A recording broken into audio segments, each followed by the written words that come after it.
My name is Harold. I'm 68 years old, and I never thought I would feel like a stranger in my own home. One evening, I walked into the kitchen and saw my daughter-in-law smoking near the sink. Smoke filled the room. I tried to stay calm. "I have a heart condition," I said softly. "Please smoke outside." She didn't care. "It's just smoke," she replied, like my health meant nothing. Before I could say anything else, my son got angry. He slammed his drink on the table. "Just stop, Dad. You complain too much." I stood there shocked.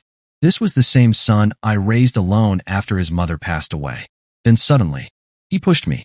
Not very hard, but enough to hurt my heart more than my body.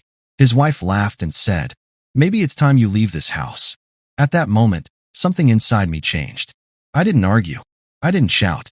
I quietly went to my room. Under my bed, I had a small black folder. Inside it were important papers and something else. For 2 years, I had been recording everything. Not because I wanted revenge, but because I felt something like this might happen one day. That night, I watched the footage.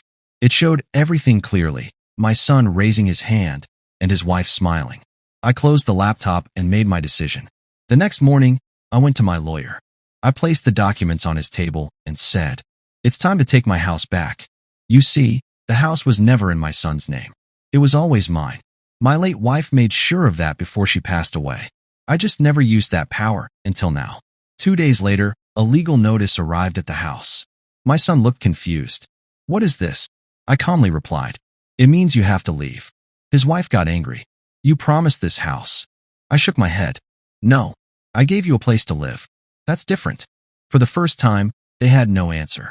The house became quiet for a few days. No more shouting. No more fake respect. Just silence. On the final day, they packed their things.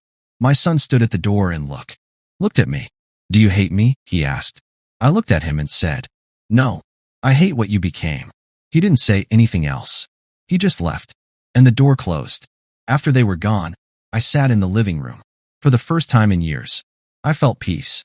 A few weeks later, they tried to fight back with lies and legal threats. But truth is powerful, and I had proof. The case ended before it even started. After that, I shared my story online. Not for sympathy, but to tell the truth. And something unexpected happened. People started listening. Many people were going through the same pain. Slowly, my house became a place where people felt safe again. I helped them, and in a way, I healed myself too. Now, every evening, I sit in my garden. The air is clean. The house is quiet. But this time, the silence doesn't hurt. It heals.